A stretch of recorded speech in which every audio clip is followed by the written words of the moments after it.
જય શ્રી કૃષ્ણ। આ વિડીયોમાં ઉકાહરણની કથા વાર્તા રૂપે સાંભળશું, જેમાં સાંભળશું ઉકાહરણની વાર્તાનો ખંડ છઠ્ઠો, જેમાં અનિરુદ્ધની સ્તુતિ અને વરદાન પ્રાપ્તિની સુંદર કથાનું વર્ણન કરવામાં આવ્યું છે। આ કથા ચૈત્ર માસમાં સાંભળવાનો મહિમા છે, જે સાંભળવાથી તાવ, એકાંતર્યો, ટાઢિયો વગેરે તાવ નજર પણ નથી કરતા એવું ભગવાન શ્રી કૃષ્ણનું વરદાન છે। આથી ચૈત્ર માસમાં ઉકાહરણ જરૂર સાંભળવું જોઈએ। તો મિત્રો, આ વિડીયોમાં ઉકાહરણનો ખંડ છઠ્ઠો જો આપને સાંભળવું ગમે તો વિડીયોને લાઇક, શેર, કોમેન્ટ કરી ચેનલ સબસ્ક્રાઈબ જરૂર કરજો। તો ઉકાહરણ કથાનો ખંડ છઠ્ઠો શરૂ કરીએ। વંશપાયન બોલ્યા, હે રાજન, બાણાસુરના નગરમાં જે ક્ષણે બાણાસુરે શૂરવીર અનિરુદ્ધને ઓખા કેદ કર્યા હતા, ત્યારે અનિરુદ્ધ પોતાની રક્ષા માટે કોટવતી દેવીના શરણે ગયો હતો। ત્યારે અનિરુદ્ધે એ દેવીનું જે સ્તોત્ર ગાયું હતું તે સ્તોત્ર તમે સાંભળો। અનિરુદ્ધ બોલ્યા, અવિનાશી, અંતરરહિત, દિવ્ય, અક્ષય, સનાતન, આદિદેવ અને જગતના પ્રભુ શ્રી નારાયણને નમસ્કાર કરીને હું સર્વના હિત અર્થે ચંડી દેવી આર્યાને નમસ્કાર કરું છું। તે કલ્યાણી દેવી લોકોથી નમસ્કાર કરાયેલા અને વરદાન આપનારા છે, માટે શ્રી હરિએ સેવેલા નામોથી હું તેમનું કીર્તન કરું છું। એ શુભ દેવીનું ઋષિઓએ અને દેવોએ વાણીરૂપ ફૂલો વડે પૂજન કર્યું છે।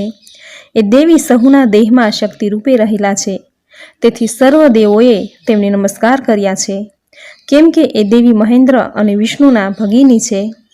ભાવથી શુદ્ધ, મનથી પવિત્ર થઈ બે હાથે નમસ્કાર કરીને હું એ ગૌતમી દેવીની સ્તુતિ કરું છું, જે કેસને ભય આપનાર, યશોદા માતાના આનંદને વધારનાર, બુદ્ધિને કલ્યાણકાર્ય, ગાયોના ધણમાં પ્રગટેલા, નંદગોપને આનંદ આપનાર, બુદ્ધિમાન, દક્ષ, ચાકર, શિવમંગલ કલ્યાણ સ્વરૂપ, દાનવોના સંહારક, સર્વભૂતોના દેહોમાં આનંદ આપનાર, ચૈતન્ય શક્તિ રૂપે રહેલા અને સર્વ પ્રાણીઓ વડે નમસ્કૃત તે દેવીને હું નમસ્કાર કરું છું, જે દેવી દર્શન દેનારા, મનોરથોને પૂર્ણ કરનારા, માયારૂપ, અગ્નિ, સૂર્ય, ચંદ્ર જેવી ક્રાંતિવાળા, શાંતિરૂપ, ધ્રુવ, અચળ સ્વરૂપ, લોકોની માતા, સૌને મોહિત કરનારા, પાપોને સૂકવી નાખનારા, દેવો અને ઋષિઓના ગુણો વડે સેવન કરવા યોગ્ય, સર્વ દેવોથી નમસ્કાર કરાયેલા, કાલી સ્વરૂપ, કાત્યાયની સ્વરૂપ, ભય આપનારા અને તેનો નાશ કરનારા,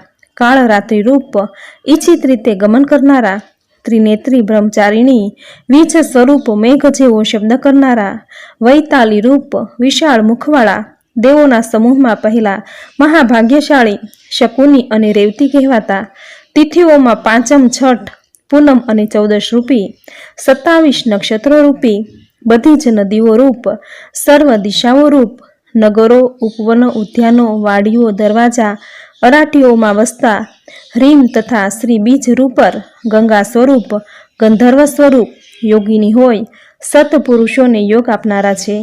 તે કીર્તિરૂપ, આશારૂપ, દિશારૂપ, સ્પર્શરૂપ સરસ્વતી દેવીને હું નમસ્કાર કરું છું।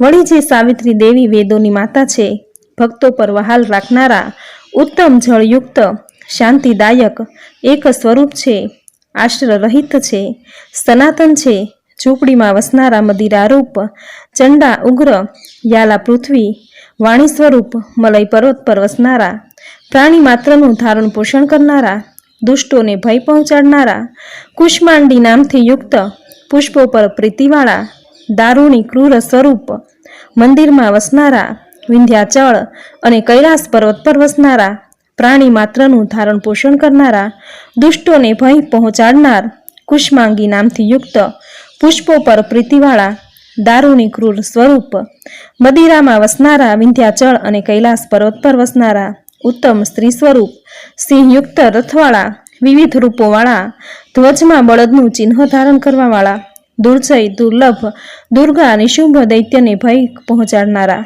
દેવોને પ્રિય, સુરા મધ્યરૂપ, ઇન્દ્રની નાની બહેન શિવા દેવી રૂપ, ભીલડીનું રૂપ ધરનારા, ચીર વસ્ત્રોને ધારણ કરનારા, ચોર લોકોની સેના વડે નમાકૃત, યજ્ઞોમાં ઘી પીનારા, સોમરસ પીનારા, સૌમ્ય સ્વરૂપ, સર્વ પર્વતોમાં વસનારા, હાથીના ગંડ સ્થળ જેવા સ્તનોવાળા, કાર્તિક સ્વામીના માતા, પર્વતના પુત્રી, પાર્વતી રૂપ, 50 દેવકન્યાઓના માતા પિતા રૂપ, દેવોના સમૂહની પત્નીઓ રૂપ, કિન્નરોના ગાયા અને સેવ્યા છે એવા તમે દરેક સ્વરૂપ છો, તમને નમસ્કાર હો, નમસ્કાર હો.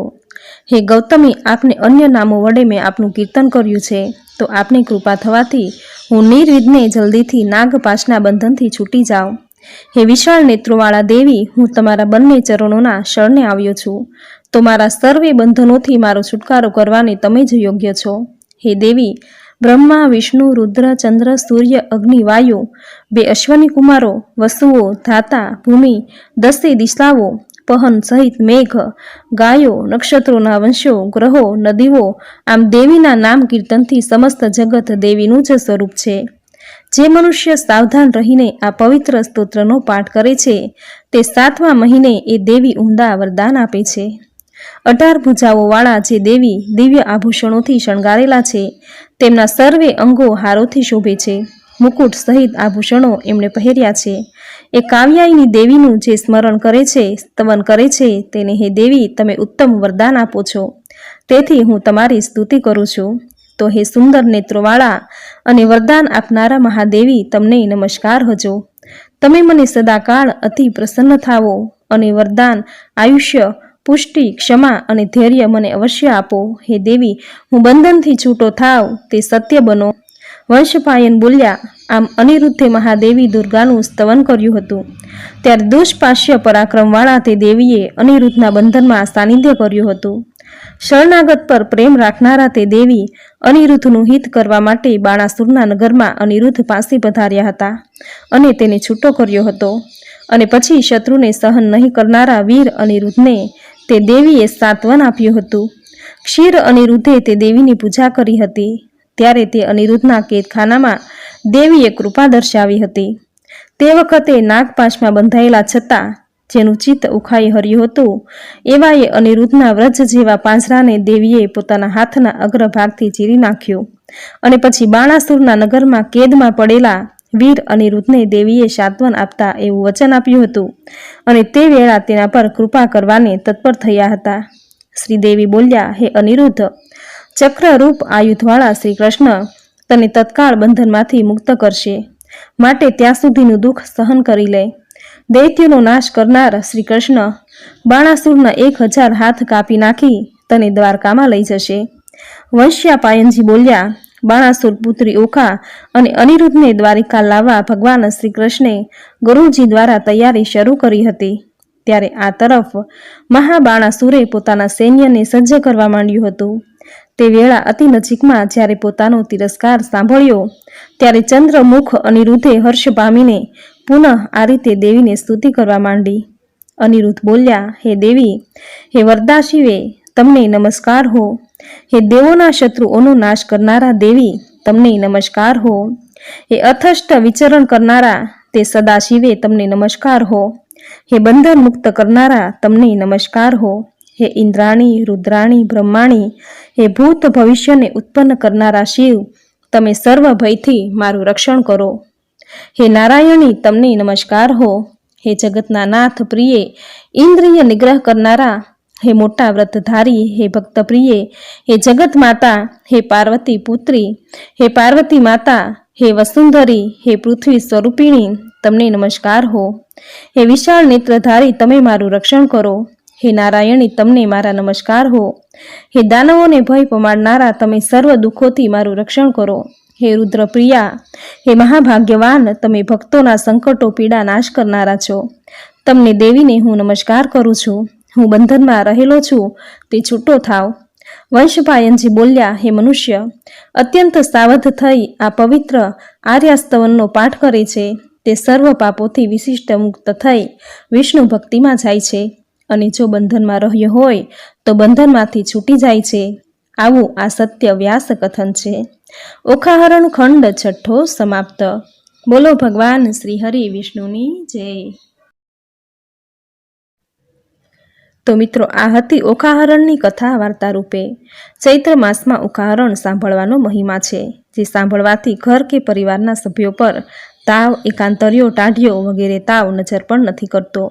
એવું વરદાન ભગવાન શ્રી કૃષ્ણનું છે. કારણ કે ઓખાહરણમાં ઉલ્લેખ છે કે ભગવાને તાવને દોરડાથી બાંધ્યો હતો. ત્યારે તાવે ભગવાનને આજીજી કરી પોતાના રહેવાનું સ્થાન માંગ્યું હતું અને કહ્યું હતું કે જે હરિવાણી બોલશે હે મહારાજ, તેમને ત્યાં અમે કદી પણ નહીં જઈએ.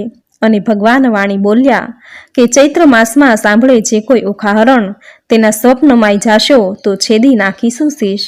ત્યારે તાવે કોલ આપ્યો હતો કે ઓખાહરણ જે એકવાર સાંભળે તે વરસમાં ન જાઓ, 2 વાર જે સાંભળે તેને દેખીને નાસી જાઓ, 3 વાર જે સાંભળે તેના જન્મમાં ન દીઠો. આવો કોલ આપી તાવ કૈલાસધામ સીધાવી ગયા અને શિવના ગણ બની ગયા. આથી આ મહિનામાં ઓખાહરણ સાંભળવાનો મહિમા છે. ઓખાહરણ સાંભળતી વખતે 3, 5 કે 7 શેરવાળો દોરો હાથમાં રાખવો. ઓખાહરણ પૂર્ણ થયે આ દોરો ઘરમાં જો નાનું બાળક હોય તો તેના હાથના કાંડે બાંધવો, તેમજ ઘરના પરિવારના સભ્યોને પણ આ દોરો બાંધી શકાય. આમ કરવાથી ઘરના બાળકો કે પરિવારના સભ્યોને તાવ, એકાંતરિયો, ટાઢિયો કે કોઈ પણ રોગ પાસે પણ નહીં આવે. આવું મહાત્મ્ય છે ચૈત્ર માસમાં ઓખાહરણ સાંભળવાનું કે વાંચવાનું. તો મિત્રો, આ હતી ઓખાહરણની કથા સુંદર વાર્તા રૂપે. આ કથા ચૈત્ર માસમાં સાંભળવાનો મહિમા છે, જે આખા મહિના દરમિયાન ગમે ત્યારે સાંભળી શકાય છે. તો મિત્રો, આ વિડીયોમાં ઓખાહરણ વાર્તા રૂપે તમે પૂરી શ્રદ્ધાથી સાંભળી, જે સાંભળવી આપને જરૂર ગમી હશે. તો વિડીયોને લાઇક કરી કોમેન્ટમાં જય ઓખારાણી, જય શ્રી કૃષ્ણ, જય અનિરુદ્ધ જરૂર લખજો. ચેનલ સબસ્ક્રાઇબ કરી બાજુમાં બેલ આઇકોન જરૂર પ્રેસ કરજો. આવી જ નવી ધાર્મિક માહિતી, નવી ધાર્મિક કથા સાથે ફરી મળીશું. ત્યાં સુધી આપ સૌ